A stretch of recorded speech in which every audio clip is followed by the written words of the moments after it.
السلام عليكم ورحمة الله تعالى وبركاته. نتمنى إن شاء الله نلقاكم في أحسن الأحوال حباباتي. ليكم وحشة. غبت عليكم هذه شحال من يعني عندي مدة ما دخلتش للقناة لسبب ما، يعني كانت عندي شوية ضع ظروف، والحمد لله الآن أراني رجعت للقناة، وبإذن الله نرجع للروتين تاعنا كالمعتاد.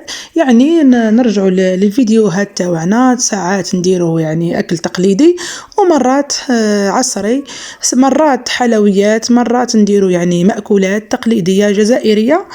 هذا كامل بفضلكم يعني وبتشجيعكم ليا، لأني غبت وكنت حابة نغلق القناة ومي ما قدرتش يعني نستغنى على الفيديوهات تاعي، وعندي أصدقاء بزاف عزاز عليا، قلت نرجع بإذن الله.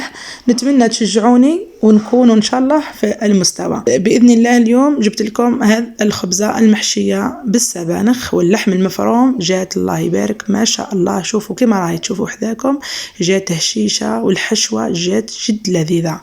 درك نتفضلوا مع بعضنا ونشوفوا هذه الخبزة واش فيها.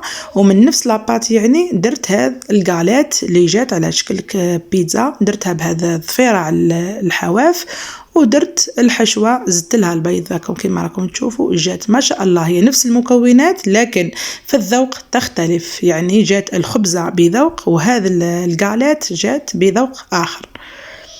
شوفوا كما راكم تشوفوا فيها حباباتي، راهي هكذاك. هذا وين خرجتها من الفرن، شوفوا جات ما شاء الله. تبعوا معايا البنات الفيديو للأخير بإذن الله، نقول لكم واش درت في هذه الوصفة بسرعة. يعني دوك نتفضلوا مع بعض ونشوفوا مكونات هذه الخبزة. عندنا لحم مفروم نقليوه في شوية تاع زيت مع شوية تاع ملح. السبانخ تاعنا هم تاني تبلناهم وقليناهم في الزيت. عندي شوية تاع دبشة لهنا، هاي لاباط تاعي. العجينة هذه اللي ما نستغناش عليها، عندي كاس تاع حليب دافي، نحط معاه 4 أو 5 ملاعق زيت، مغرف كبيرة تاع خميرة الخبز، عندي كذلك نصف ملعقة تاع سكر، وعندي ملعقة صغيرة تاع ملح، وعندي بيضة كاملة.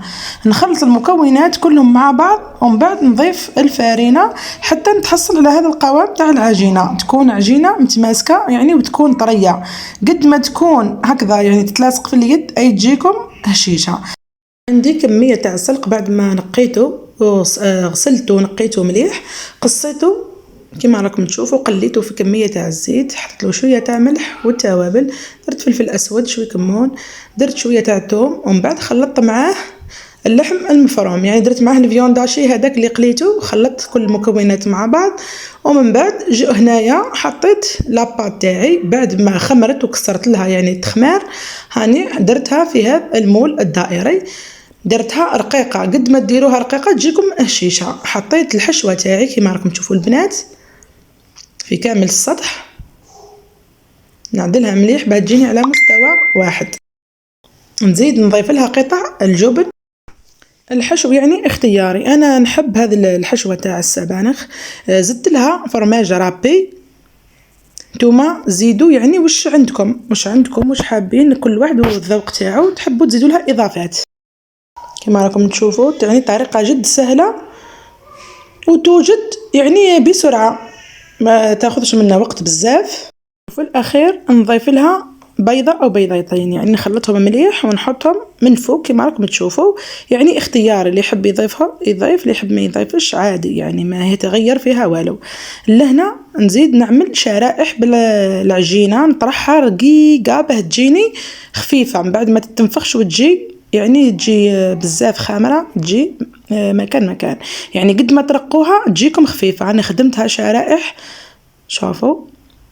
من بعد نجيب هذوك الشرائح ونبدأ نغطي في الخبزة تاعي بشوية، يعني ندير خطوط، ومن بعد نزيد نعاود ندير خطوط متعكسين كما راه موضح أمامكم في هذا المول. شوفوا يعني الشكل النهائي. من بعد نزيد ندهنها بالبيض من فوق، ونزيد نزين بحبات تاع زيتون أسود، ونحطها تطيب على نار يعني تكون متوسطة ما تحرق لكمش. أنا من بعد راني نحيتها من المول وحطيتها في البلاطو ديريكت باه تطيب لي مليح من تحت.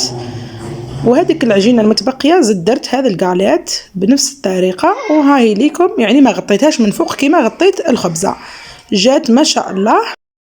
نشكركم حباباتي على المتابعة، نتلاقاو بإذن الله في وصفة جديدة، انتظروني على القناة. نقولكم ما عليكم غير دعموني بجام وكومنتير باهي كيما انتم ان شاء الله، وكيما عودتكم بالجديد. نقولكم مع السلامة.